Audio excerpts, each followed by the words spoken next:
Hola a todos, ¿qué tal? Espero que se encuentren bien en casa. Como cada semana vamos a iniciar nuestro webinar Hablemos de Bolsa. Mi nombre es Daniel y me acompañan José Carlos, Américo y Keren, que forman parte del equipo de Invalor y hacen posible la elaboración de esta presentación. En primer lugar, siempre, por favor, tomar en consideración nuestro disclaimer habitual, donde, bueno, ustedes ya conocen que el objetivo de este webinar es ser básicamente informativo y no dar recomendaciones de compra o venta de acciones. Luego pasamos a la agenda, que también ya varios de ustedes la conocen, donde revisamos primero una parte a nivel global, a nivel macro. Luego pasamos a una parte local, a revisar coyuntura, que definitivamente ha sido un par de semanas bastante intensas, como todos la hemos vivido. Y luego hoy analizamos dos empresas siempre, que en este caso van a ser InRetail, IFS, ¿no? Entonces, sin más preámbulo, vamos a ir ya pasando a la parte macro a nivel global, donde, bueno, esta semana ha sido positiva, sobre todo para Europa y China, ¿no? En Europa, de alguna manera, se está aplanando la curva, la segunda ola de contagios, y en China, pues hay una noticia bastante significativa respecto a un acuerdo comercial con otras economías asiáticas principalmente, ¿no? Y bueno, y en general en el mundo hay optimismo en base a los resultados de un par de vacunas que son las de Pfizer y Moderna, que aparentemente ya están a puertas de ya obtener la certificación y que puedan empezar a ser comercializadas, ¿no? Pero sobre esto nos lo va a comentar con mayor detalle José Carlos. Así que hola José Carlos, por favor, coméntanos lo más relevante a nivel global. Hola Daniel, gracias y muy buenos días con todos. Sin lugar a dudas, hemos vivido dos semanas muy intensas en el ámbito local, pero en el interín se dieron también algunos hechos importantes en el mundo que en cierto modo impulsaron las bolsas internacionales. En primer lugar, esta semana vimos que Moderna publicó los resultados de su estudio que muestran una efectividad de 94.5% de su vacuna, mientras que Pfizer-BioNTech anunció que la suya tenía una efectividad de 95%. Ambas cifras son superiores al 50% exigido por la FDA, que es el regulador de medicamentos y alimentos de Estados Unidos, y habría sido tomado de manera muy positiva por los mercados. Además, AstraZeneca también reportó una respuesta inmune en adultos mayores, quienes forman parte del grupo de riesgo. Ahora, usualmente se hace un seguimiento a los testeados antes de solicitar a la FDA la autorización para su uso, pero como sabemos, estamos en tiempos de pandemia. Ayer Pfizer presentó la solicitud para su uso de emergencia ante la FDA y se espera que Moderna también lo haga la próxima semana. Pero otro aspecto que debe ser monitoreado en adelante debe ser el desafío logístico de almacenamiento y distribución. Por ejemplo, la vacuna de Pfizer debe estar almacenada a menos 70 grados para que sea estable, mientras que la de Moderna puede conservarse refrigerada por algunos meses. Asimismo, la labor de distribución y aplicación de la vacuna constituirá un reto para muchas economías con recursos de salud limitados. En tanto, ayer en Estados Unidos, el secretario del Tesoro, Steven Mnuchin, le envió una carta a Jerome Powell diciéndole que la devolución de algunos fondos que el Congreso asignó a la Fed a través del CARES Act para sus programas de préstamos o facilidades de liquidez a empresas. En sí, Mnuchin no estaría haciendo nada raro porque estos programas expiran a fin de año y mencionó que dichos fondos podrían ser reasignados por el Congreso.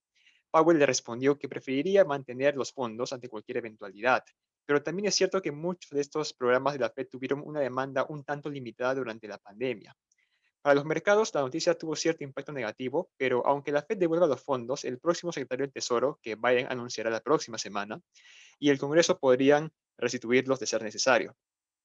En cuanto al avance de la pandemia en el mundo, la curva de contagio se aplanó en algunas economías europeas, mientras que en Estados Unidos continúa avanzando, pero esto se verá a detalle en la siguiente lámina. No obstante, California ha anunciado nuevos toques de queda, mientras que se implantaron nuevas restricciones en negocios en estados como Michigan, Oregon, Washington y Nueva Jersey. Y ahora, debería preocuparnos. Biden declaró hace unos días que no implementará una cuarentena nacional porque cada estado es diferente. Probablemente cuando Biden asume el mando y si es que el virus continúa su avance, veamos cuarentenas o restricciones a nivel local o estatal, como lo que ocurrió en algunas economías europeas. Al otro lado del mundo, en China y 14 economías de Asia y Oceanía han firmado el acuerdo comercial más grande del mundo, la Asociación Económica Integral Regional o RCEP por sus siglas en inglés. Es muy probable que el acuerdo sea más beneficioso para China que el resto de economías firmantes y que se beneficiarán de la eliminación de aranceles y menores barreras al comercio internacional. Pero ahora la pregunta es, ¿qué hará Estados Unidos?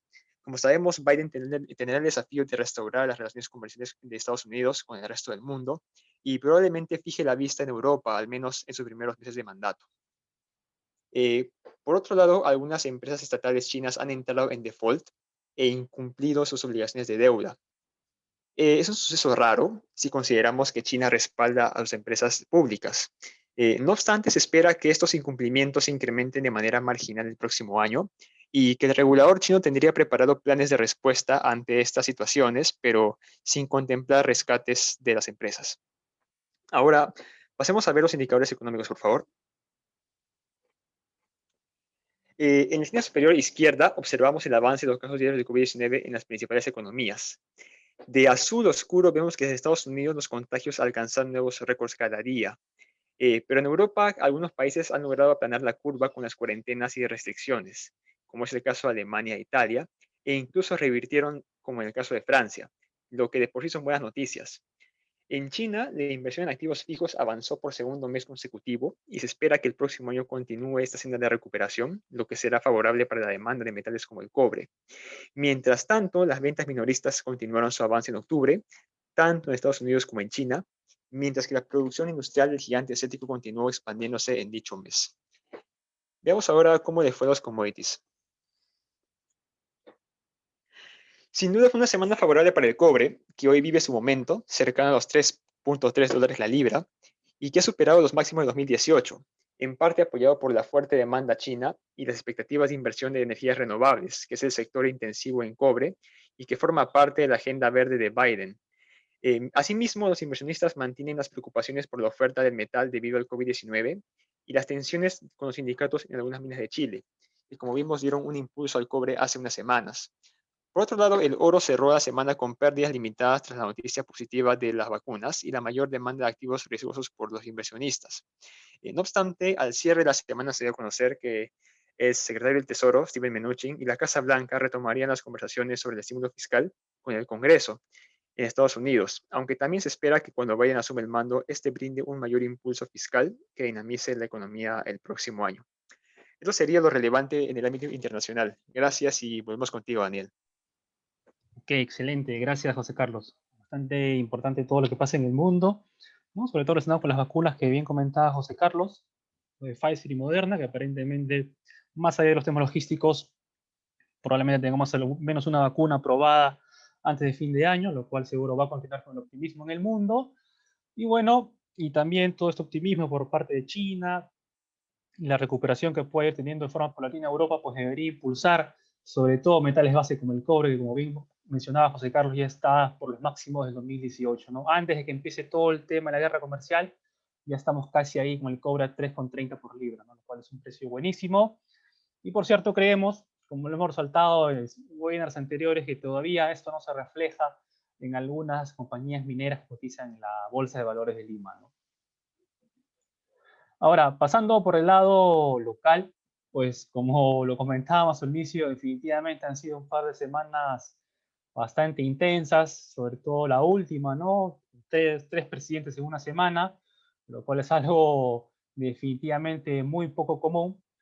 Pero en general, también podemos ver algunos datos a nivel económico que nos muestran que el Perú, que nuestro país se está recuperando bastante rápido, incluso por encima de lo que se esperaba, ¿no? Lo que esperaba el consenso. Pero sobre esto nos va a comentar con mayor detalle en realidad Américo. Así que, hola Américo, por favor, coméntanos lo más relevante a nivel local.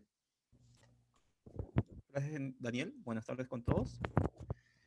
Como todos sabrán, la semana pasada tuvimos o fuimos testigos de una vacancia inesperada del presidente Martín Vizcarra, con lo que los mercados reaccionaron rápidamente, ¿no? Tras la mayor percepción, evidentemente, de riesgos sobre la recuperación económica, las próximas elecciones presidenciales, facilidad de aplicación de medidas populistas. Es necesario recordar que Merino, por ejemplo, estuvo a favor de las medidas populistas del Congreso, ¿no?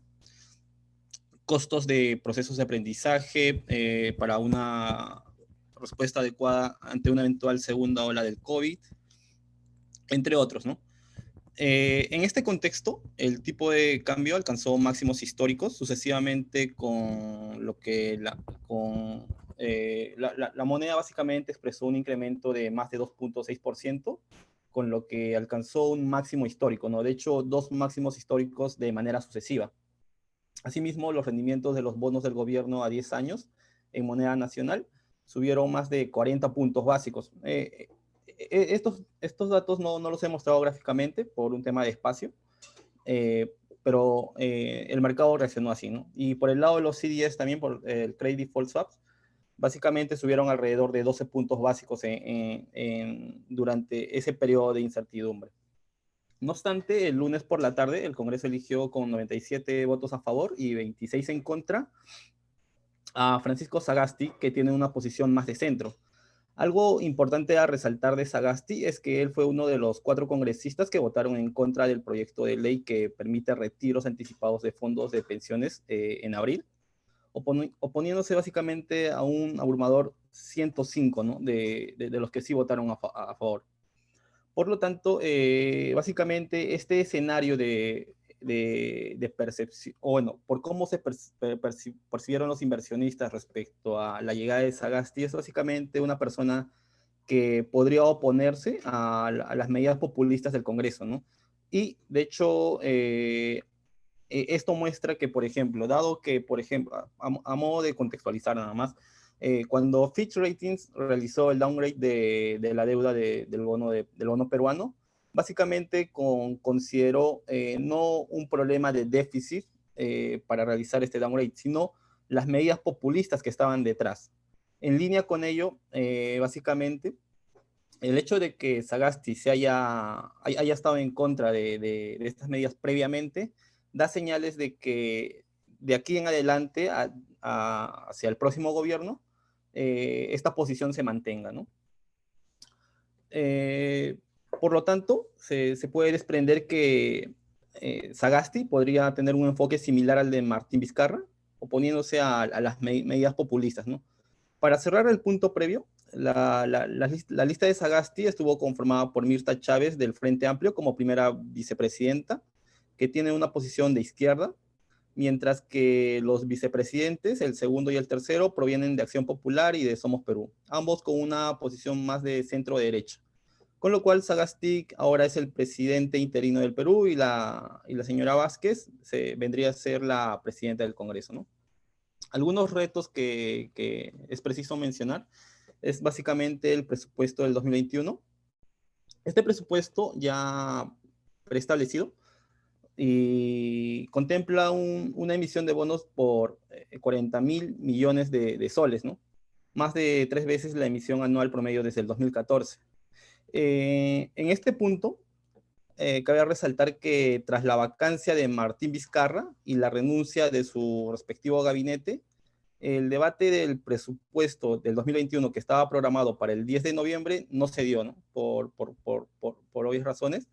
Y entendiendo que se tiene un plazo de hasta el 30 de noviembre para aprobar esta ley, cabe la posibilidad de que el presupuesto, de que la comisión de presupuesto evalúe aprobar el dictamen con el mismo texto que remitió el Poder Ejecutivo en su momento, previo a la presentación de Waldo Mendoza, ¿no? El otro punto importante es el retiro de las AFP y ONPs.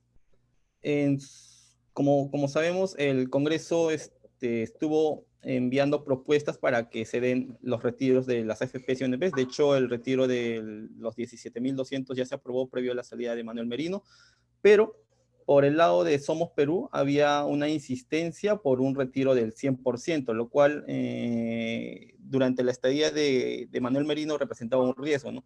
En este caso se esperaría que no se vaya a dar una aprobación del retiro del 100%, y por el lado de la ONP de la misma manera, ¿no? Con Waldo Mendoza como ministro de Economía, difícilmente se podría ver este escenario.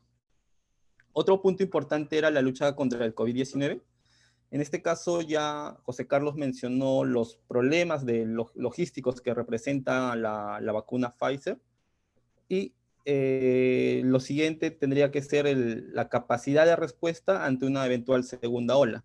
En este caso, la asignación de Pilar Macetti genera cierta calma, ¿no? Debido a que nos evitamos un costo de aprendizaje innecesario, ¿no? Como ella ya ha estado trabajando ahí, conoce más de cerca el tema, entonces genera cierta tranquilidad.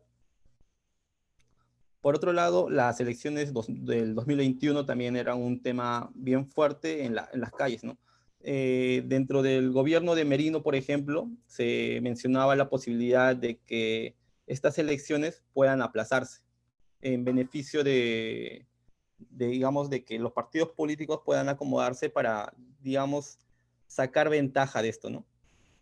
En tanto, ya con la elección de Francisco Sagasti, se sabe que, bueno, por lo menos él mencionó que las elecciones se darían en la fecha establecida de abril, y esta, asimismo, buscaría ser lo más transparente posible, y de cara al cambio de poder en julio, se esperaría que sea un cambio, digamos, tranquilo, ¿no? No habría mucha turbulencia posiblemente.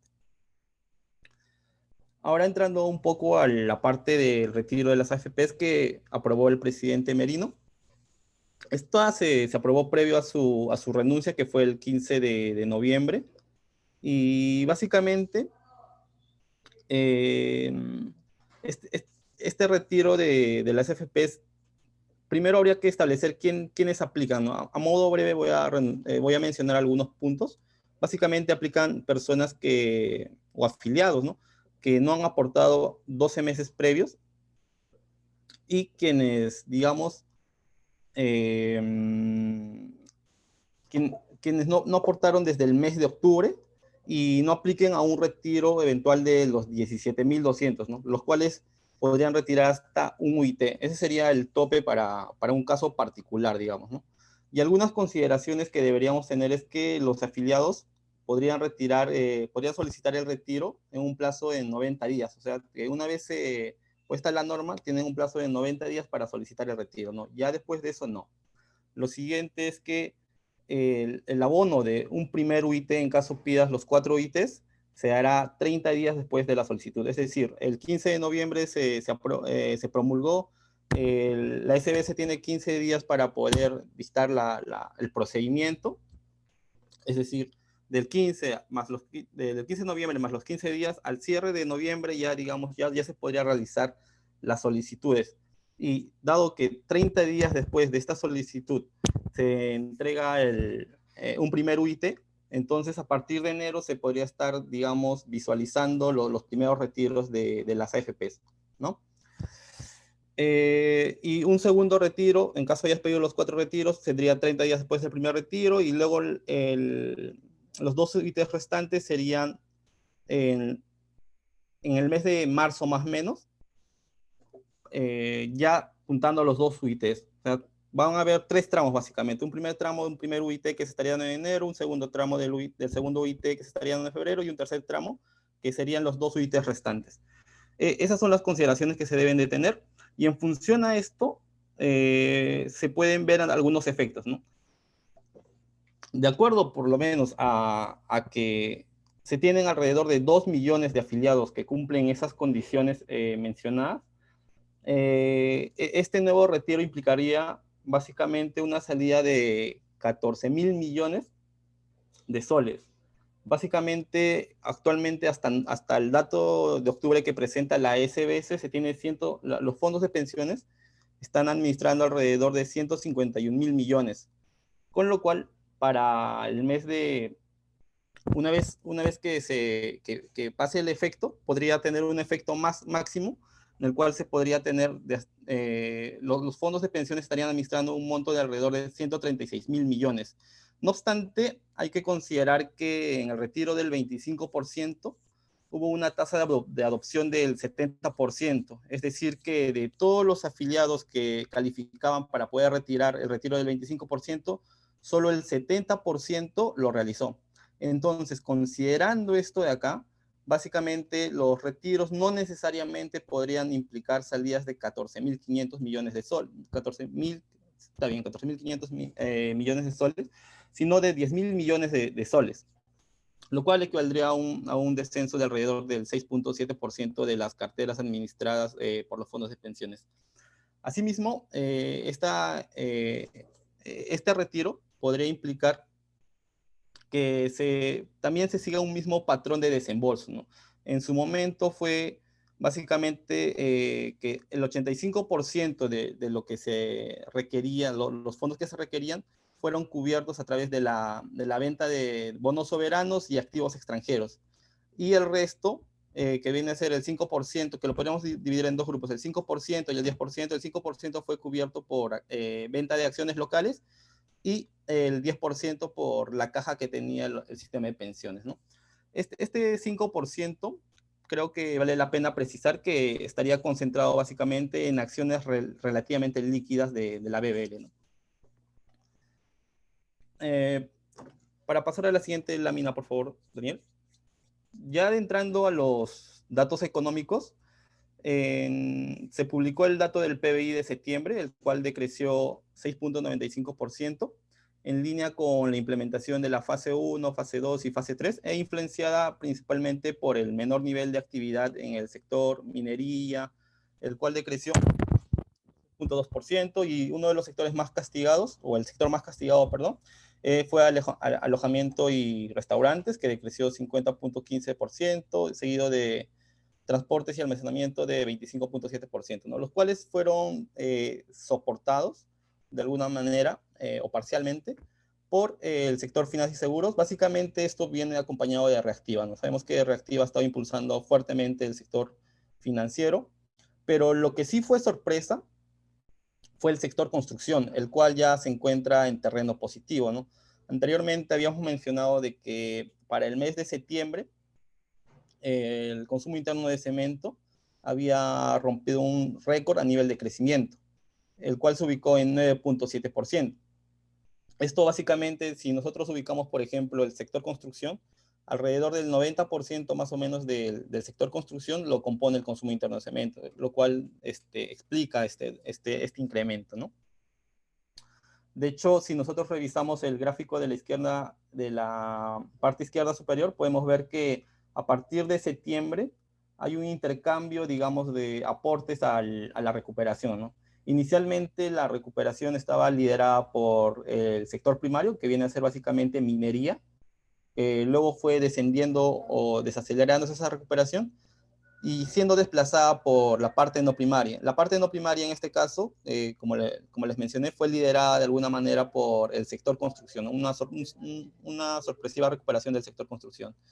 Ya yendo a los datos adelantados, hacia octubre del 2020, la actividad económica seguiría recuperándose, impulsada básicamente por un sector construcción por encima de los niveles previos al COVID. De hecho, al dato de octubre se espera un crecimiento del 16.7%, y la implementación de la fase 4, ¿no? Que ya tendría incidencia en el sector servicios, por lo que de cara al dato de octubre básicamente encontraríamos que la recuperación estaría acompañada básicamente por estos dos espacios, ¿no? Por estos dos sectores, perdón, construcción y servicios. Pasando a la parte izquierda inferior y a las expectativas del sector, vemos que básicamente los resultados fueron mixtos. Lo sorpresivo aquí fue minería, el cual se espera que de cara a los 3 meses por lo menos entre a la zona contractiva, y comercio, ¿no? Que se ha desacelerado.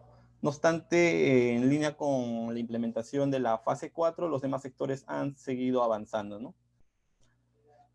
Y para cerrar la parte de datos económicos, en la parte derecha inferior, en septiembre la balanza comercial registró un superávit de 636 millones de dólares, menor a los 316 millones del mes previo y mayor en 35 millones respecto al dato de septiembre de 2019. Este menor superávit estuvo explicado por menores niveles de exportaciones de productos tradicionales, tras menores embarques de plomo y hierro. En el caso del hierro no se exportó nada, por ejemplo. Y por la mejora de los embarques en productos no tradicionales, liderado básicamente por las mayores exportaciones de arándanos. Y por el lado de las importaciones, se registró una recuperación importante de los insumos, en este caso fueron combustibles básicamente.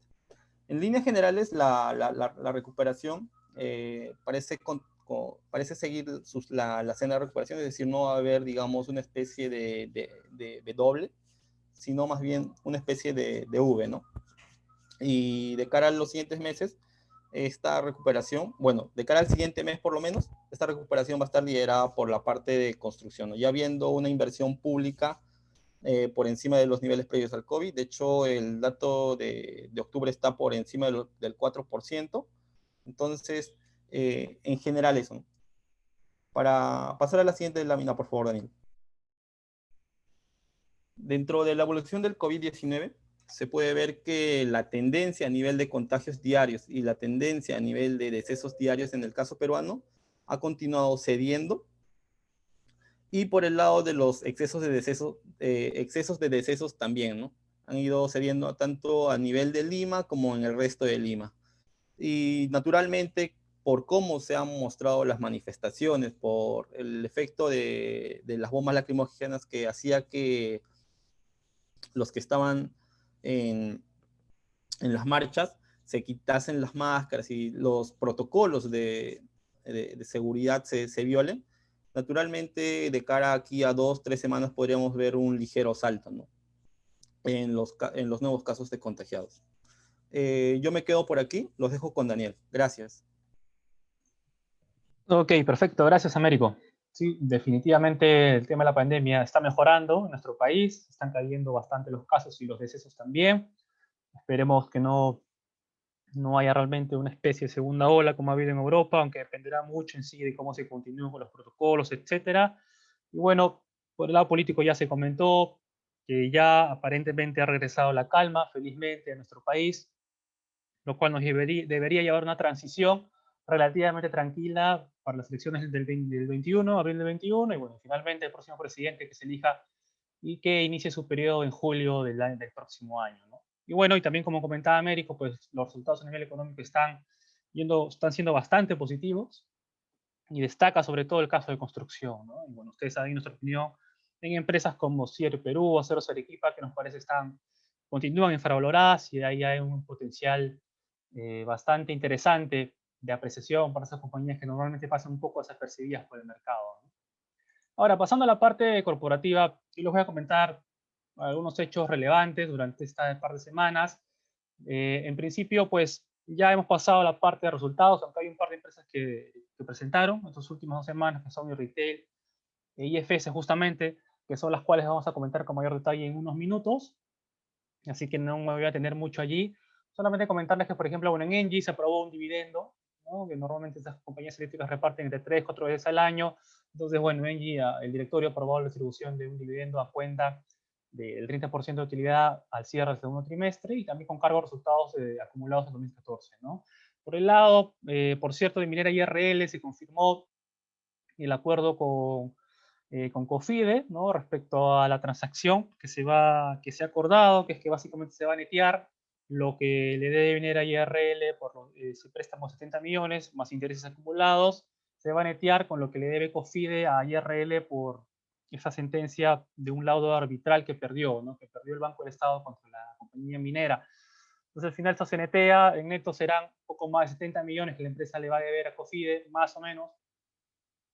Y entonces, pues bueno, acá es el siguiente paso, ¿no? Que la compañía pueda conseguir un financiamiento para poder llevar a construcción el proyecto, y además, evidentemente, ese financiamiento pues va a tener que también ser utilizado para empezar a pagar la deuda que se le debe a COFIDE, ¿no? Entonces, por ello, no se puede descartar que se haga una emisión de acciones, es lo más probable también, para levantar capital de esa manera. Y bueno, pero definitivamente lo principal acá va a ser que se consiga el financiamiento para poder llevar a construcción o la CHEA, ¿no? Y bueno, y poder aprovechar que si se inicia la construcción, por ejemplo, inicia el próximo año, pues que ya a fines de 21 se puede empezar por la producción comercial, y justamente poder aprovechar estos precios altos del oro, ¿no? Que está por encima todavía de $1.800 por onza, y que es una mina bastante eficiente, tenía costes de más o menos totales de $1.100, $1.200 por onza, así que estaría tranquilamente generando un margen de $700 por onza, y esta es una mina que podría producir unos 70.000 onzas por año, ¿no? Así que ahí pueden ustedes sacar cuánto beneficio podría generar por año esta compañía, pero necesita el financiamiento para poder llevar a construcción, ¿no? Evidentemente. Luego, bueno, otra noticia positiva fue por el lado de Aceros Arequipa, que fue incluido en un índice de sostenibilidad de Dow Jones. Es una muy buena noticia. Definitivamente también va a generar de buena manera cierta presión compradora, ¿no? Cuando una empresa entra en un índice, como ocurrió en su momento con IFS, en el índice de MSCI de Small Caps, pues lo que genera al final es cierta presión compradora de estos institucionales que se exponen a estos índices, ¿no? Que los toman como referencia. Entonces es algo, una buena noticia para la compañía y de hecho nos gusta hacerlo Arequipa también. Ustedes saben nuestra opinión sobre la empresa, aunque de hecho creemos que sí el Perú tiene ahí un mayor catalizador en base a los dividendos que puede entregar, ¿no? Su nueva política de reparto de dividendos. Luego está el tema de Pacasmayo, que también ha acordado el directorio un dividendo en base a resultados acumulados al 2015 también, una noticia positiva. Y en sí estas empresas, a su vez también una SEM, que reportó resultados a nivel consolidado, donde aumentó la venta, se presentó una pequeña caída a nivel de beneficio. Pues en general, toda construcción, los que siguen la bolsa seguro han visto de que ha tenido un muy buen desempeño estos últimos días, ¿no? Tanto CIER Perú, Cerros Arequipa y las dos cementeras. En general, pues ya regresando un poco el optimismo por estas empresas porque se están viendo cómo está yendo todo el sector, ¿no? En general y cómo está creciendo sobre todo, que está yendo por el lado de la autoconstrucción. Y esto debería continuar en los siguientes meses, ¿no? Bueno, veremos sobre todo el dato de despacho de cemento de noviembre, ¿no? Ya salió octubre, fue un nuevo récord, lo cual es un dato súper positivo para compañías, sobre todo que están expuestas a la autoconstrucción, como las acereras, y Pacasmayo también, que está muy ligado a su construcción en el norte, mientras que es una empresa mucho más ligada a la gran inversión en infraestructura, ¿no? A la inversión pública sobre todo, que tiene gran participación en la región centro del país. Entonces, pues bueno, eso definitivamente está ayudando al optimismo en estas acciones, ¿no? Y creemos que debería continuar y se ratificaría con el dato que veamos en noviembre de los despachos de cemento. Y finalmente, pues bueno, sale también una clasificación de riesgo de NEL distribución, donde básicamente se han ratificado las clasificaciones, porque bueno, en sí por la estabilidad que tiene el negocio y la propia compañía en sí, ¿no? Entonces, luego de este breve resumen, pues ya vamos a ver las dos empresas que les comenté al inicio. Y vamos a empezar por InRetail, ¿no? Que fue unos resultados bastante positivos, muy buenos. Y también acá les voy a comentar que en realidad lo que comentó la empresa que durante el call que hizo para analistas e inversores, ¿no? Así que, hola Keren, por favor, coméntanos lo principal que ocurrió respecto a InRetail. Gracias, Daniel. Buenas tardes con todos. Respecto al último conference call de InRetail Perú Corp, la compañía reportó ingresos consolidados de 3.701 millones de soles, 14.9% más que en el tercer trimestre de 2019, con un EBITDA ajustado de 482 millones de soles, incrementando 9% respecto al tercer trimestre de 2019. Y un margen EBITDA ajustado de 13% en comparación con el 13.7% del tercer trimestre de 2019. Y una utilidad neta consolidada de 122 millones de soles, 13.4% más que en el tercer trimestre de 2019. Y ese crecimiento de la compañía obviamente se ha visto reflejado o impulsado por Food Retail, que son los supermercados peruanos, en los que han tenido un sólido crecimiento en los 3 trimestres anteriores, y en este tercer trimestre de 2020 se reportaron ingresos de 1.733 millones de soles, creciendo 24.6% respecto al tercer trimestre de 2019. En Same Store Sales se reportaron un crecimiento de 23.5%, como pueden ver en la parte del gráfico inferior, en la evolución por segmentos, comparado con el 2% del tercer trimestre de 2019. Y el EBITDA ajustado fue de 177 millones de soles, con un crecimiento de 45.5% respecto al tercer trimestre de 2019. Además, se han abierto 2 nuevos Plaza Veas, 42 nuevos más, y en el tercer trimestre de 2020 se abrió en total 22 tiendas nuevas más. Y obviamente en los formatos de Más y Economás se ha visto un crecimiento sostenido durante esta pandemia, durante todo el año de 2020 hasta el momento, y en farmacias los ingresos fueron de 1.897 millones de soles, 10.4% más que en el tercer trimestre de 2019, y un EBITDA ajustado de 269 millones de soles, 5.4% más que en el tercer trimestre de 2019. Además, en farmacias se han abierto 35 farmacias y se han cerrado 4. En total, se han abierto 31 nuevas farmacias, En realidad se está viendo una tendencia positiva en farmacias en el mes de octubre y se espera que de cara a los siguientes meses el sector de farmacias siga mejorando, tanto en Mifarma como en Incafarma.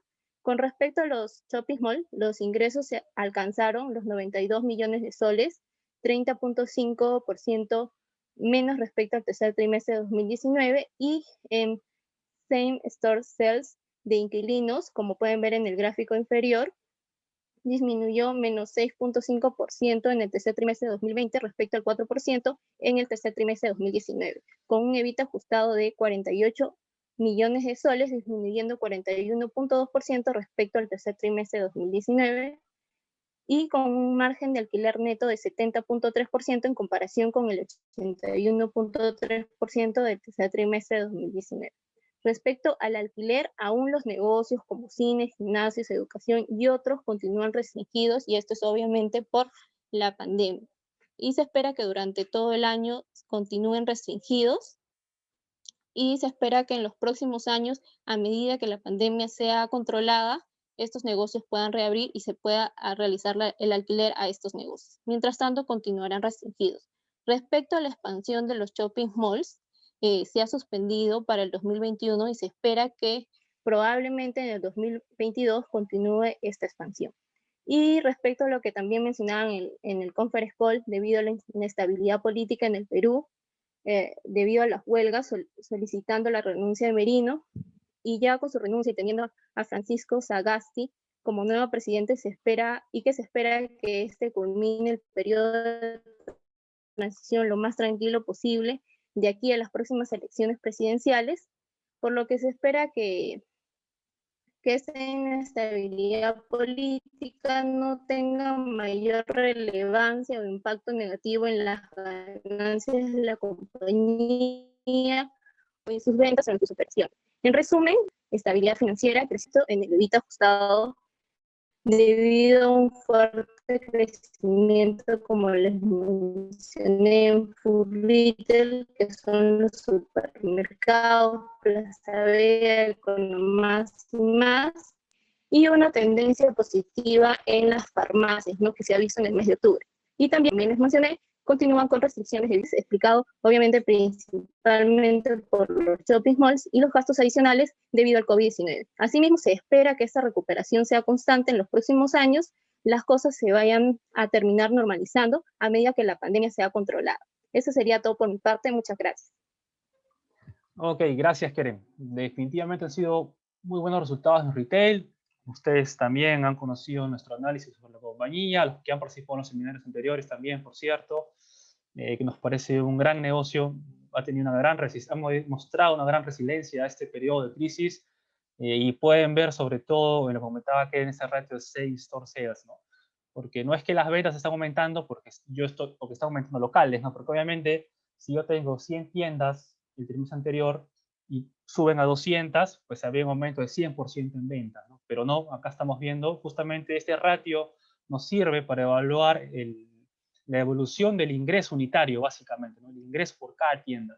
Entonces acá se ve claramente un crecimiento de más de 23%, lo cual es impresionante, cómo está creciendo supermercados, y también cómo viene recuperándose muy fuerte farmacia, ¿no?, que ya está por encima del 8%, creciendo en estas ventas unitarias. Así que el retail nos parece un gran negocio, es un negocio excelente, uno de los mejores negocios del Perú, y eso se está mostrando en los resultados, y creemos de que la recuperación está en marcha, y cuando los centros comerciales ya se normalice, que seguramente será hacia fines de este año, ¿no?, cuando se permita más aforo, como comentaba Keren, ya se libere un poco el tema de los gimnasios, que también representa cierto GLA de los centros comerciales, que es el área rendable, pues los resultados se normalizarán incluso más y veremos un crecimiento incluso mucho más significativo, ¿no? Por eso me gusta mucho el retail. Bueno, y los que participan de los seminarios saben que está en nuestro portafolio recomendado como la primera posición. Así que bueno, nos parece un excelente trimestre para la compañía. Ahora yo les voy a pasar a comentar por el lado de IFS, que también reportó sus resultados trimestrales estos dos últimos días, y donde, bueno, por cierto, presentó un resultado mejor a Credit Corp, ¿no? Pero en el caso de IFS, la utilidad solamente cayó 4.5% interanual. Ahora, acá algo a señalar es que IFS no tuvo algunos Hechos no recurrentes como sí lo estuvo BAP, ¿no? Que se los comentamos el webinar anterior, que ahí tuvo un tema de algún deterioro, también en Banco Compartir, una contingencia legal, etcétera, que sumaba como más de 200 millones, mientras que por el contrario IFS tuvo un beneficio no recurrente, que es por el mark to market en la cartera propia de Intelligo, ¿no? Entonces, como uno reconoce a valor razonable pues los activos financieros, pues eso ha generado un aumento, entre comillas, no recurrente en los ingresos financieros de la compañía, ¿no? Por eso es que el beneficio se ha visto beneficiado en más de 120 millones. Hay que tener en cuenta eso, por cierto, ¿no? Eso no es algo recurrente, así que algo tenerlo siempre en consideración.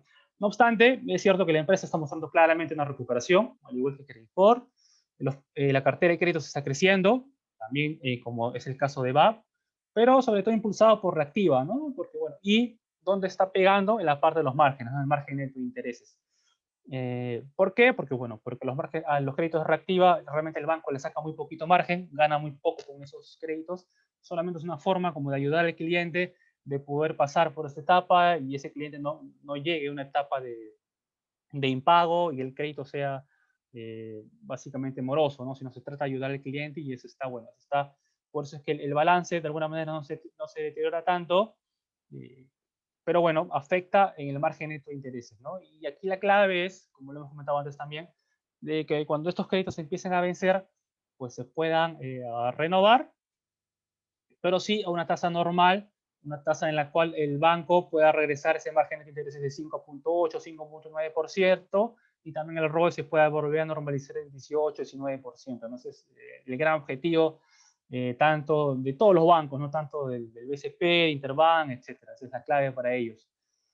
Por otro lado, es bastante importante lo que comentaban IFS durante el call respecto a que este año han podido reducir costes, sobre todo su ratio de eficiencia, porque están cerrando sucursales, ¿no? Este año han cerrado 22, indican, esperan cerrar 15 más, lo cual definitivamente pues baja el nivel de costes fijos y ayuda a estabilizar márgenes, ¿no? Márgenes operativos. Entonces, pues bueno, eso también es algo bastante positivo y definitivamente acá apoya el tema de la digitalización, ¿no? Cada vez más gente use pues todas las plataformas digitales que tienen los bancos, se evite realmente ir a agencias, esto le permite a los bancos cerrar agencias y de esa manera ser mucho más eficientes, ¿no? Es lo que todos ellos van a buscar. Entonces, pues bueno, esto es lo principal de la compañía. También comentaron, por cierto, de que esperan normalizar el ROE los 2 dígitos durante el 2021. Eso es lo que espera la compañía. También que para el largo plazo, y eso también lo comentan todo en general, conocen el sector, que todavía hay gran potencial de crecimiento por el lado de la baja bancarización de la población peruana y también la poca penetración de seguros, ¿no? Donde ellos se están enfocando mucho más, en el caso de IFS con Interseguro, ¿no? Y que bueno, y también comentaban que el tema de los retiros de AFPs, pues a ellos no les afecta porque no están en ese negocio, y que incluso les ayuda porque han visto muchas de estas personas que han retirado fondos y los han metido a cuentas de ahorro, ¿no? Y uno de esos beneficios es Interbank, por ejemplo. Entonces, pues por ese lado también comentan de que de alguna manera se podrían ver beneficiados, ¿no? No obstante, no hay mayor detalle, por cierto, respecto a una ley que pueda, respecto a tope de intereses, no comentan demasiado sobre ello porque no hay nada concreto, y claramente es una ley que sí afectaría directamente el modelo de negocio y podría ser un factor disruptor que podría afectar la recuperación de estas compañías para que puedan nuevamente regresar ese margen de intereses de 5.8, 5.9% y su ROE normal de 18, 19%, ¿no? Ese es el factor clave, ese es el factor de ruido que nosotros les comentamos que va a seguir seguramente ahí alrededor de nosotros, seguro alrededor de la próxima campaña política también. Creo que todos tenemos claro de que al menos uno u otro candidato va a tomar esa bandera, ¿no? De ir en contra de la banca, tratar de poner mayor regulación o restricción, etcétera. Entonces, esto definitivamente, conforme vayamos avanzando en los meses, va a seguir seguro aumentando el ruido. De alguna manera va a seguir restringiendo la recuperación de estas compañías de las financieras, ¿no? Ustedes saben nuestra opinión. Creemos que tanto BAP y IFS están muy baratas. Credicor, que si llegó a 110, BAP a 20, era pues básicamente, no le diría un regalo, pero estaban pues baratísimas. IFS cotizando a una vez su valor en libros, que prácticamente jamás ha cotizado a ese múltiplo. BAP cotizando a 1.6 veces su valor en libros también, que jamás se había visto ese múltiplo de valoración. para bancos que tienen ROEs de 18 o 17% normalizados. No tiene ningún sentido eso. Pero bueno, ha pegado mucho el tema del ruido y del temor a estas leyes que afectan directamente el modelo de negocio, ¿no? Así que bueno, creemos de que las compañías siguen estando muy baratas, pero sí definitivamente resaltamos de que estas leyes que se puedan pretender implementar de tope de intereses, etcétera, va en contra en sí del modelo de negocio y va a afectar definitivamente la recuperación del sector, ¿no? Así que hay que estar muy atento a ello y, que, bueno, y veremos cómo evolucionando ese tema, ¿no? En las próximas semanas y meses. Bueno, ese es el calendario económico para las próximas semanas para que lo tengan en consideración, tanto a nivel de Estados Unidos, de Europa y de China. Y bueno, y finalmente pues les comentamos de que ya estamos en las últimas actividades del año para nosotros. Y de hecho ya les vamos a enviar la invitación para el seminario que se va a realizar el 12 de diciembre para que nos puedan acompañar, donde allí compartimos pues nuestro portafolio modelo, de hecho un análisis más a profundidad de la coyuntura a nivel global y local, y también las acciones que creemos puedan tener mayor potencial para el año 2021, ¿no? Así que bueno, también para los interesados los esperamos ahí en el seminario que se realizará en diciembre. Y bueno, y con esto vamos a pasar a la parte de preguntas, donde acá nos va a ayudar Keren.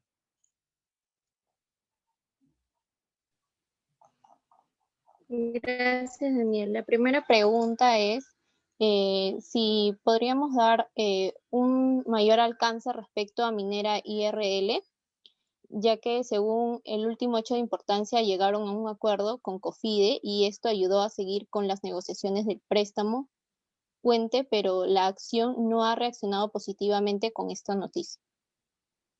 Ok, gracias, Keren. Sí, de hecho es una pregunta interesante.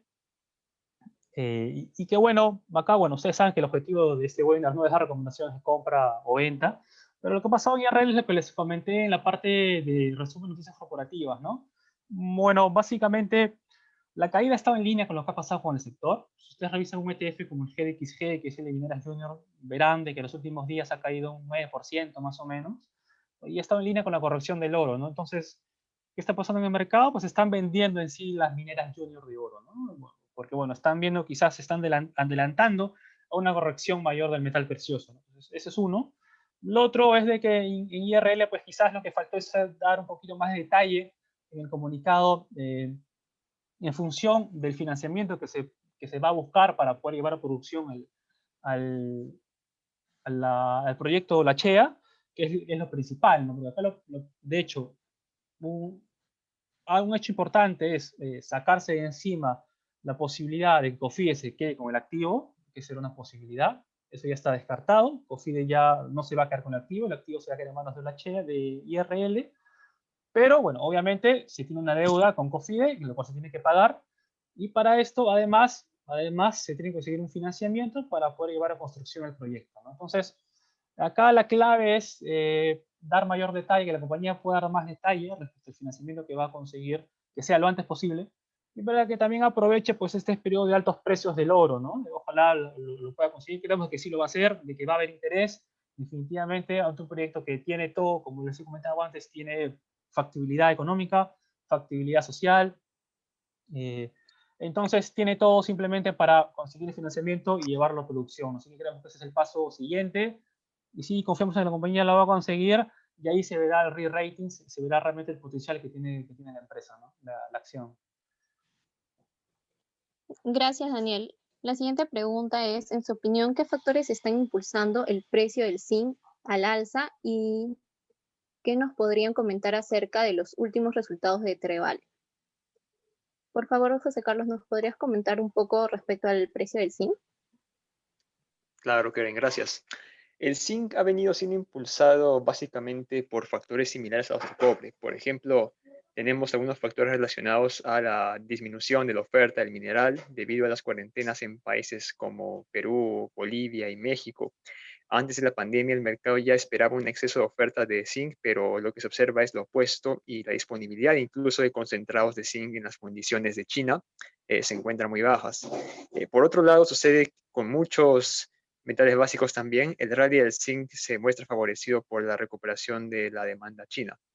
Ahora, sobre lo de Trevali, creo que sí podrías comentarnos, Daniel. Sí, sí, gracias, José Carlos. Sobre Trevali, pues bueno, como bien comentaba José Carlos, uno es cómo ha recuperado el zinc, definitivamente. Hoy está yo recuerdo que lo he visto por casi $2.800 por tonelada, de que durante la parte más dura de la pandemia, ¿no? Marzo, abril, cayó incluso por debajo de 2.000, entonces ha recuperado muy bien el precio del zinc, y está impactado por lo que comentaba José Carlos, ¿no? Ese es uno, de hecho, el factor principal para la recuperación en sí de las mineras de metales base, ¿no? Básicamente, principalmente. Ahora, sobre Trevali en particular, pues nosotros le hemos comentado anteriormente, ¿no? No nos gusta el tema de la deuda, los covenants que tiene la compañía, que de hecho tienen ahí tenían que cumplir, ¿no? Con los covenants, hicieron lo rolearon hasta fin de año, ¿no? Hasta fin de diciembre de 2020. ¿Bien? No, si recuerdan, la empresa estaba como que le vencía en julio, lo aplazó a agosto, luego a septiembre, y luego le dieron como un mayor desembolso y lo ampliaron hasta fin de diciembre. Entonces hay que estar al tanto de eso. De hecho, este trimestre ha sido positivo para la compañía, generando un beneficio neto, pero igual en el acumulado, o sea, acumulado en el año, todavía pierde eran más de 100 millones, más de casi 200 millones, si mal no recuerdo, ¿no? De dólares al acumulado del 2020, casi 200 millones de dólares. Así que ojo con eso, la empresa Caribou todavía está cerrado porque es una unidad simplemente que no es eficiente. Está operando, sí, Santander, Roche Piná y Percoa, que son las minas africanas, sí, están operando bien, pero igual son minas con una vida útil muy baja, 6, 7 años. Y si ustedes ven realmente cómo está invirtiendo en exploración la compañía, pues ha bajado muchísimo, ¿no? Entonces acá está la trampa, realmente hay que tener cuidado con esto, del all-in cost, ¿no? De hecho, lo que la compañía resalta es que el all-in cost ha caído, para ellos ha caído, ¿no? Ahora está por debajo de $1 por libra. Pero ¿cuál es un componente del all-in cost? Pues el CAPEX en sostenimiento, por ejemplo, y el CAPEX de exploración. Entonces, obviamente, yo puedo bajar artificialmente mi all-in cost si mi CAPEX del año anterior era 36 millones y hoy está por 26 millones, en el caso de Trevali. Entonces, ojo con eso. Y sobre todo por una minera que tiene una vida útil de 6-7 años en sus principales unidades como la de Santander, ¿no? Así que yo les recomendaría cuidado. En nuestra opinión, hay mucho mejores opciones para poder exponerse a metales base. Y aquí hemos hablado de Minera Corona, por ejemplo, ¿no? Una empresa con cero deuda, más de 50 millones en el balance. El próximo año debe estar dando un dividendo, si lo aprueba la Junta, un dividendo, y el directorio, un dividendo de un yield de 8-9% tranquilamente. Entonces, y una empresa que está generando caja más de 20-25 millones al año, ¿no? Entonces, pues bueno, preferimos esos casos, evidentemente, una empresa que es mucho más eficiente en costes, que tiene cero deuda en el balance, tiene una política de dividendos mucho más estable. Entonces, bueno, nosotros preferimos ello en lugar de Trevali, que es una empresa básicamente especulativa y que definitivamente va a subir más porque está mucho más, porque ha caído mucho más. O sea, Trevali hace un año y medio estaba por los 60, 70, 80 centavos, ¿no? Y hoy está por los 15 y llegó a 10. Entonces, obviamente, depende desde dónde lo veas, es que ha ido muy bien, ¿no? Si tú la compraste a 11 y está a 15, pues excelente, te ha ido muy bien. Pero si tú la compraste a 70, 60, 50 y hoy está a 15, pues bueno, no creo que estés muy contento del todo, ¿no? A pesar de que la compañía ha recuperado. Así que depende mucho de la perspectiva de dónde lo veas. Y en nuestra opinión, hay muchas mejores opciones para exponerse al rally de los metales base, ¿no? Gracias, Daniel. La siguiente pregunta es, ¿qué apreciación tienen de los dos precios, de los precios a futuro del oro, cobre y zinc?